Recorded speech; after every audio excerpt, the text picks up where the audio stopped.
নমস্কার, দেখছেন talk to Bangla. আমি অভিষেক রয়েছে আপনাদের সাথে। এই মুহূর্তে যে খবর নিয়ে উপস্থিত হয়েছি, আপনারা বহুদিন ধরেই কিন্তু জানেন যে আরএসএস এবং বিজেপির মধ্যে একটা সংঘাত তৈরি হয়েছিল এবং সেই সংঘাতের মধ্যে একদম আরএসএস এর হয়ে কিন্তু যে কথাগুলো বলছিলেন নীতিন গাডকারি, তিনি কিন্তু রীতিমতন একদম বুঝিয়ে দিচ্ছিলেন যে তিনি নরেন্দ্র মোদীকে পছন্দ করেন না এবং তার যে বিভিন্ন কথাবার্তা, কখনো তিনি বলছেন যে সরকার যেভাবে চলছে সেভাবে চলা উচিত নয়, এই মুহূর্তে গরিব আরো গরিব হয়ে যাচ্ছে আর কিছু বড় লোক মানুষের হাতে মুষ্টিবদ্ধ হয়ে আছে দেশের ইকোনমি।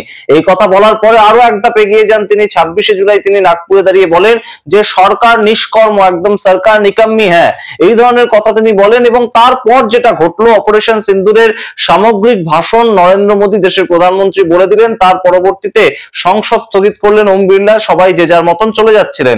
কিন্তু আমরা দেখতে পেলাম যে ছবিটা সামনে এলো, একদম নরেন্দ্র মোদী প্রণাম জানালেন নীতিন গাডকারিকে, কিন্তু নীতিন গাডকারি পেছনে হাত দিয়ে রাখলেন, কোনোভাবেই প্রণামের কোনো উত্তর দিলেন না। নরেন্দ্র মোদীর সামনে তিনি পেছনে হাত দিয়ে দাঁড়িয়ে থাকলেন। এটা কিসের ইঙ্গিত? এই নিয়ে আজকের এই বিস্তারিত প্রতিবেদন। শেষ অবধি দেখুন। টক টু বাংলা ইউটিউব চ্যানেলটিকে সাবস্ক্রাইব করে দিন।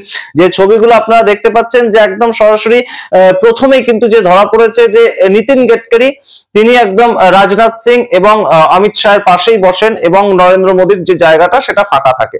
স্বভাবতই একদম গত সোমবার প্রথমবার যেদিন একদম 21শে জুলাই সংসদ শুরু হলো, বাদল অধিবেশন শুরু হলো, সেদিন 5 মিনিটের জন্য সংসদে ছিলেন দেশের প্রধানমন্ত্রী। তারপর থেকে তিনি আর আসেননি, তার জায়গাটা ফাঁকাই ছিল এবং নীতিন গাডকারি একদম সামনের সারিতে অমিত শাহের পাশে বসেছেন, এটাই ছবি উঠে এসেছে।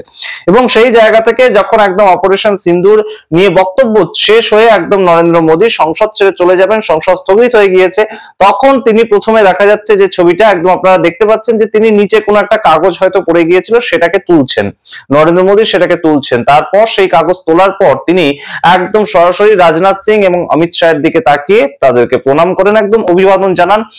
সামগ্রিক বিষয়টা শেষ হলো এবং তার পরিপ্রেক্ষিতে সংসদ ভেঙে এখন যে যার মতন চলে যাচ্ছেন। সেই জন্য একদম স্বাভাবিক ভারতীয় রীতি অনুযায়ী সবাই সবাইকে প্রণাম করতেই পারেন।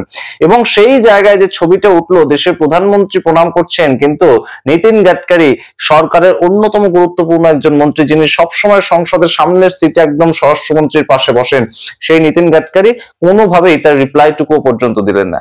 এটা কিসের ইঙ্গিত? এই নিয়ে কিন্তু আরো একবার চর্চা শুরু হয়ে গিয়েছে, কারণ সংসদের অভ্যন্তরে নীতিন গাডকারি এইভাবে দেশের প্রধানমন্ত্রী এবং তিনি যে পার্টির নেতা, সেই পার্টির নেতার অভিবাদনকে উত্তর দেবেন না, অভিবাদনকে উপেক্ষা করবেন, সেটা কিন্তু কোথাও গিয়ে একটাই দিকে ইঙ্গিত করছে যে একদম নীতিন গাডকারির পেছনে রয়েছে আরএসএস। এবং আরএসএস এবং ভারতীয় জনতা পার্টির যে একটা রীতিমতন কনফ্লিক্ট চলছে, রীতিমতন একটা দূরত্ব তৈরি হয়েছে, সেটা কিন্তু কোথাও নীতিন গাডকারি বয়ে নিয়ে চলছেন, তেমনই কিন্তু মনে করছে ওয়াকিবহাল মহল।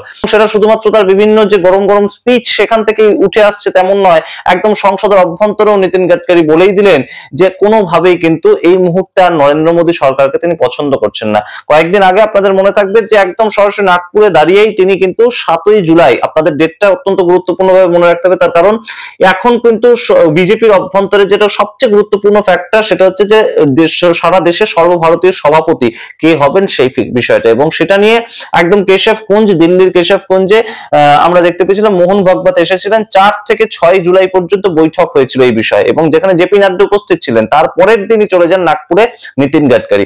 এটা একদম কাকতালীয় হতে পারে, কিন্তু সেখানে গিয়ে তিনি যে কথাটা বলেন সেটা কি খুব কাকতালীয়? তার কারণ তিনি সেদিন বলেন যে গরিব এই মুহূর্তে দেশে আরো গরিব হয়ে যাচ্ছে এবং কিছু মুষ্টিবদ্ধ লোকের হাতে টাকাটা, অর্থাৎ দেশের ইকোনমিটা একদম পুঞ্জীভূত হয়ে থাকছে। এবং সেই কথা বলার পর থেকে কিন্তু নীতিন গাডকারি কেন হঠাৎ করে এই ধরনের কথা বলছেন, সেই রকম একটা প্রশ্ন শুরু হয়। এবং যে সরকারের কনজিকিউটিভ 3টে টার্মে পরপর তিনি একই দপ্তরের মন্ত্রী, সড়ক উন্নয়ন দপ্তরের মন্ত্রী নীতিন গাডকারি, তিনি কেন এই ধরনের কথা বলছেন, সেটাই কিন্তু সবচেয়ে তাৎপর্যপূর্ণ একটা প্রশ্ন হয়ে দাঁড়ায়। ঠিক কয়েকদিন পর 7ই জুলাই এর পর আসে 26শে জুলাই, আবার আমরা দেখতে পাই নীতিন গাডকারি একই ধরনের একটা কথাবার্তা বলছেন। নীতিন গাডকারি 26শে জুলাই বললেন যে এই মুহূর্তে একদম তিনি কিন্তু চেয়েছিলেন, নাগপুরে দাঁড়িয়ে তিনি আবার বলছেন, অর্থাৎ মহারাষ্ট্রের সরকারকে কেন্দ্র করে যে নাগপুর, সেই নাগপুরে দাঁড়িয়ে তিনি বলছেন যে তিনি চেয়েছিলেন যে নাগপুরে 300 স্টেডিয়াম তৈরি করে দিতে, কিন্তু সেই 300 স্টেডিয়াম কোনোভাবেই কিন্তু তিনি তৈরি করতে পারেননি, তার কারণ সরকার নিষ্কর্ম। সরকার নিকাম্মি হ্যাঁ, এই কথা বলার মাধ্যমে তিনি বললেন সরকার একটা কাজই খুব ভালো করতে পারে, একদম চলন্ত একটা গাড়ির টায়ার পাংচার করে দিতে পারে। এই কথা কাকে উদ্দেশ্য করে বললেন নিতিন গাডকারি? তার কারণ নাগপুর যেখানকার তিনি এমপি, সেই নাগপুর স্টেটটা অর্থাৎ মহারাষ্ট্র যে স্টেটটা, তার মধ্যে একটা শহর নাগপুর, এবং সেই মহারাষ্ট্রে তো ডবল ইঞ্জিন সরকার চলছে, দেবেন্দ্র ফডনবিসের সরকার চলছে, এবং মোদী সরকার সেটা তৈরি করে দিয়ে এসছেন একদম হাতে করে। তাহলে সেই সরকারকে যদি নিকাম্মি বলা হয়, তাহলে কাকে তিনি উদ্দেশ্য করে এই কথাটা বলছেন? এই প্রশ্নগুলো উঠতে শুরু করে, এবং তার ঠিক কয়েকদিনের ব্যবধানে আমরা যে ছবিটা দেখতে পেলাম, 29শে জুলাই সংসদের অভ্যন্তরে একদম রীতিমতন প্রণাম জানালেন, নমস্কার করলেন নরেন্দ্র মোদী, হাত জোড় করলেন নরেন্দ্র মোদী। নিতিন গাডকারি হাত জোড় করে তাকে রিপ্লাইটা পর্যন্ত দিলেন না। এটা কিসের ইঙ্গিত? একটাই ইঙ্গিত কিন্তু এই মুহূর্তে উঠে আসছে, যে আরএসএস বিজেপির যে দূরত্বটা, সেটার কথা আমরা শুনতে পাচ্ছিলাম, সেটার গুঞ্জন আমরা শুনতে পাচ্ছিলাম, সেটা কিন্তু একদম হাতে কলমে দেখিয়ে দিচ্ছেন, চোখে আঙ্গুল দিয়ে দেখিয়ে দিচ্ছেন নিতিন গাডকারি। তা না হলে সংসদের অভ্যন্তরে নিতিন গাডকারি বহুদিনের একজন পলিটিশিয়ান, এবং তিনি জানেন যে সংসদের অভ্যন্তরে ক্যামেরাম্যান সবসময় প্রধানমন্ত্রী যতক্ষণ থাকবেন, প্রধানমন্ত্রী যদি বলেন রীতিমতন প্রধানমন্ত্রীর ভাষণ, সেই সময় ক্যামেরা তার দিকেই ফোকাস হয়ে থাকবে। এবং নিতিন গাডকারি সেই সময় একদম সামনের সারিতে বসে আছেন, অথচ তার দিকে দেশের প্রধানমন্ত্রী অভিবাদন জানাচ্ছেন, তাকে নমস্কার করছেন, হাত জোড় করছেন, কিন্তু কোনোভাবেই নিতিন গাডকারি তার কোনো রিপ্লাই দিচ্ছেন না। এটা যে কোথাও গিয়ে একটা কাউকে মেসেজ দেওয়া, এটা নিয়ে যে একটা পর্যালোচনা হবে, কিংবা এটা নিয়ে যে একটা রীতিমতন কাটাছেড়া হবে, সেটা নিতিন গাডকারিও খুব ভালোভাবেই জানতেন। কেন এই কাজ করলেন নিতিন গাডকারি? আসল কথা তো অবশ্যই নিতিন গাডকারি ছাড়া কেউ বলতে পারবেন না। তবে এই মুহূর্তে দেশের রাজনৈতিক পর্যবেক্ষকরা কিন্তু মনে করছেন যে মোদী এবং নিতিন গাডকারির মধ্যে কোথাও কিন্তু একটা দূরত্ব তৈরি হয়েছে, এবং নিতিন গাডকারি কোথাও গিয়ে একটা ইঙ্গিত পেয়েছেন যে নরেন্দ্র মোদী যদি 75 বছরের বয়সের সীমারেখার জন্য তাকে রিটায়ার করতে হয়, তাহলে তার যে একদম সিটটা, সেটা কোথাও গিয়ে কিন্তু নিতিন গাডকারি পাও না।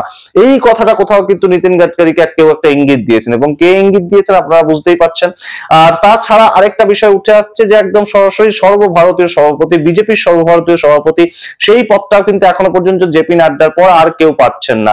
এখনো পর্যন্ত 2024-এর ভোটের পর থেকে জেপি নাড্ডা তার একজন সাবস্টিটিউট খোঁজা হচ্ছে, কিন্তু এখনো পর্যন্ত সেই সাবস্টিটিউটের নাম কিন্তু কোনোভাবেই ঠিক করতে পারছে না আরএসএস এবং বিজেপি যৌথভাবে। এবং আমরা দেখলাম যে একদম বাদল অধিবেশন শুরুর আগেই কিন্তু একদম মনোহর লাল খাট্টারের নামটা একদম ফাইনালাইজড হয়ে গেছিল, তেমন সূত্র মারফত খবরও চলে এসেছিল, এবং সেটা মিডিয়াতে বিভিন্নভাবে বিভিন্ন জায়গা থেকে আমরা দেখতে পেয়েছি। মনোহর লাল খাট্টার একদম হরিয়ানার প্রাক্তন মুখ্যমন্ত্রী, তাকে সর্বভারতীয় সভাপতির পদে বসাবে বিজেপি, এবং আরএসএস দুজনেই সম্মতি দিয়েছে। কিন্তু তারপরেও একটা কনফ্লিক্ট তৈরি হলো, আবার কিন্তু নাগপুর এবং গুজরাট লবির মধ্যে একটা রীতিমতন দূরত্ব তৈরি হলো, এবং রীতিমতন আমরা যেটা দেখলাম যে সামগ্রিকভাবে বিজেপির তরফ থেকে খবর এলো যে সংসদে বাদল অধিবেশন আগে শেষ হোক, তারপর আমরা এই নিয়ে ভাবনা চিন্তা করব।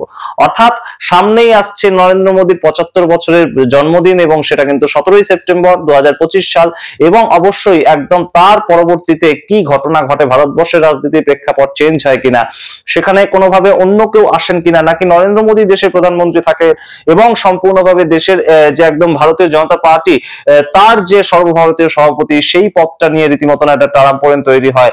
কেন নিতিন গাডকারির এই ব্যবহার, সেটা কিন্তু আরো একবার রীতিমতন গতকাল থেকে চর্চার মধ্যে উঠে এসেছে। আপনাদের সামনে রাখলাম পুরোটাই, আপনারাই বিচার করুন। আপনারা আপনাদের মতামত কমেন্ট বক্সে কমেন্ট করে জানান। দেখতে থাকুন টক টু বাংলা।